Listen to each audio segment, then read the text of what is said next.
Welcome to the Field of 68 After Dark's YouTube channel. We are going to be live every Tuesday and Thursday at 9 p.m. Eastern Time right here on YouTube and on Stadium for the entirety of the spring. Scott Drew has done developing his roster is he's found the sweet spot the same way that UConn has, and to a point the same way that Alabama has, where he's able to find the happy medium between bringing in freshmen, bringing in guys that you could develop over the years, bringing in transfers that are going to be there more than 1 year, and then also going out and getting some big names out of the portal that are going to be there for 1 or 2 years. Jeremy Roach, we discussed him a little bit earlier, the value of having an older point guard. They also landed Norchad Omier. And I think if you look at what this potential starting lineup is, a Jeremy Roach, Jaden Nunn, Langston Love, Norchad Omier, VJ Emcom with maybe Robert Wright coming off the bench. Like there's a little bit of an issue with depth at this point, and they probably want to be able to fill that out a little bit. But I think if you look at this Baylor roster, like that is a top 10 team with top 5 potential. And, if you look at the rest of the teams at the top of the Big 12, like all of a sudden there's like 4 teams that could win that league at the very top right now. And it would not shock me at all. Yeah, no, I mean, Kansas, Iowa State, Houston, Baylor should all be in everybody's preseason top 10, period. And again, like you said with Scott Drew, part of it is you can get top 25 freshmen, right? If you're not getting top 25 freshmen, it's almost like, why are you taking freshmen? Just get a transfer. Get a transfer. They're going to be more impactful. But if you can get a top 25, maybe even a top 50 freshman, you roll the dice on that guy and think that, he's talented enough that he can make the adjustment quick enough and at least help you.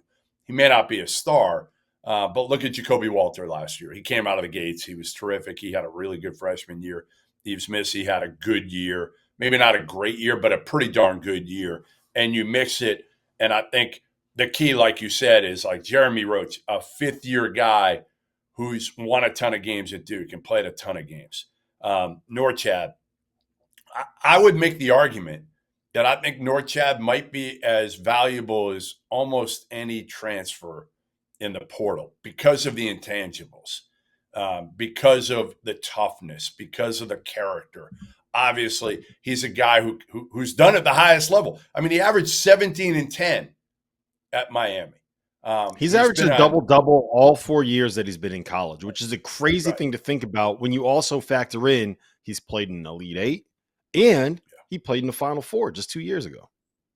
Yeah, that's the one thing with Norchad to me is, again, he's a proven winner. He's a killer on the court. He's high character off the court. He fits Baylor and Scott Drew. That's the one thing they've been able to do think about it. What Scott Drew couldn't do when he got the job, obviously, was he had to roll the dice on players. Character, all of it. Like he didn't know, couldn't. Now he doesn't have to. And that's what I'm saying. Like he can get a Norchad for, less than market value, which again, I can't believe I'm saying that because Norchad's making a ton of. Yeah, you know what I think is really interesting about this entire conversation is one of the things that we heard over and over again as a reason why NIL should not come into existence. One of the issues with the potential of allowing players to get paid at the collegiate level is that you're going to find that the cream of the crop and the blue bloods and the biggest basketball schools are going to get anybody they want and every player that they want. And I think if you look at the 3 teams that you just mentioned that can get players that don't have to pay above market value to get them, right? Scott Drew in Baylor, Nate Oates in Alabama, Dan Hurley in Kentucky, Dan Hurley in UConn. All 3 of those guys were coaches that were courted pretty heavily and pretty publicly by the University of Kentucky when that job opened. And now all 3 of them are, I would say, biggest winners, close to biggest winners in the portal, close to biggest winners of the spring.